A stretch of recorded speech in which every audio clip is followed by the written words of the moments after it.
Hello, here are 5 easy tips you can implement to save time on your computer. Number 1, use a newsfeed eradicator. There is a Google Chrome extension. It's literally called Newsfeed Eradicator. I'll put a picture up of it here. And essentially what it does is you can still access, Instagram, Facebook, YouTube, LinkedIn, whatever you browse on your computer.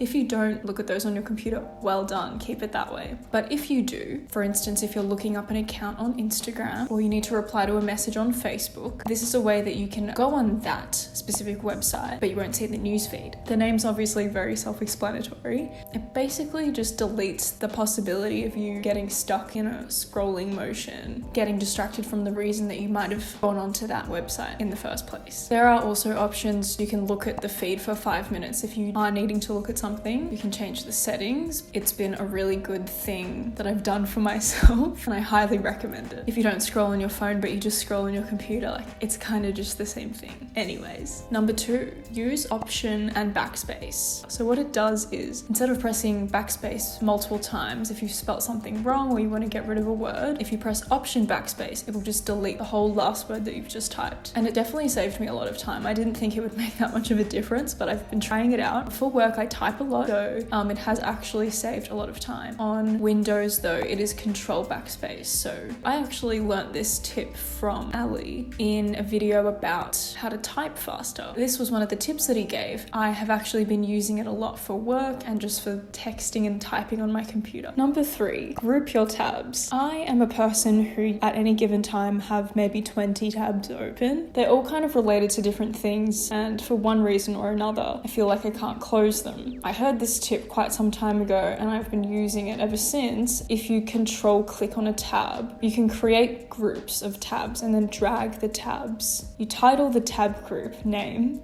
and then you can drag tabs into them, and then you can open and close the whole group. So it kind of just declutters your browser. If you're the kind of person that might accidentally jump from one task to another when you're browsing on the internet, it's quite a good way to just kind of, put that for later. It's kind of like compartmentalizing in your brain, but just instead it's like a visual kind of putting it away for later. I find it to be very useful. If I need to revisit those tabs, they're still all gonna be there. I didn't have to close them. Close them when you can, because you should eventually close them. Yeah, group your tabs. Good for clarity, looks better. You can still have all your tabs open. If you're not a person that opens a lot of tabs, I envy you. Tip number 4, to use a timer when you do your work. I personally use an app called Flow. I believe it's free. However, I pay like $1.50 a month for the upgraded version because for me it's worth it. But I did use the free version for quite a long time. Essentially, it blocks notifications when you're doing a timer. You can set the timer length, and for that time it won't let you open email, it won't let you open messages. It's just like kind of something that's already implemented by the application. The reason why I chose to pay $1.50 or whatever it is a month, I need that little bit of extra stress when I'm doing essays for uni. With the upgraded version, there's actually a ticking noise that you can add. So normally it's just a countdown that comes up at the top of your screen, but I choose to put on the ticking noise so that it's like tick, tick, tick, tick, tick.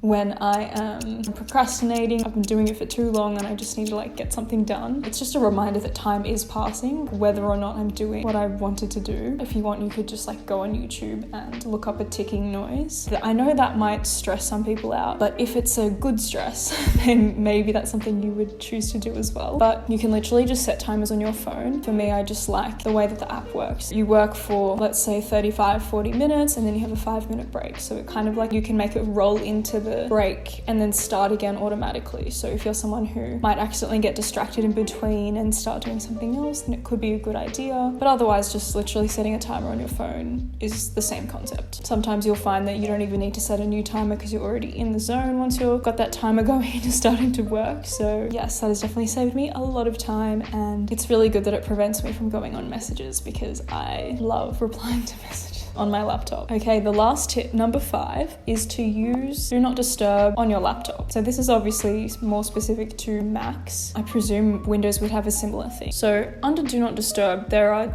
different modes that you can turn on. The overall Do Not Disturb will just limit notifications from everyone, but there's also personal, work, and sleep. So if you set these up with certain times, that can be really helpful, so it'll come on automatically. You can also exclude people from notifications getting blocked. So for instance, I have my mum and my partner. Even if I'm on work mode, I will get their notifications, but then on do not disturb, I won't get anyone's notifications. So if you're like me and, if you're doing a task and you see someone's messaged you and your first instinct is to just open it and start replying, that could be something that's really beneficial and really easy to implement, as well you just won't see the notification until you turn that mode off, or unless you click on the app on purpose. Yeah, I think everyone talks a lot about setting up your physical space to work for you. Obviously having a clean desk is helpful when you're trying to do something, whether that's work or study. In the same way, setting up our digital tools is also really important, because we spend most of our time on our devices. If I'm not, on my phone, I'm probably working on something on my computer. So it can really help to do these things. Let me know if you find any of these things helpful, and thank you for being here. Feel free to leave any tips you might have down in the comments, and subscribe if you're amazing.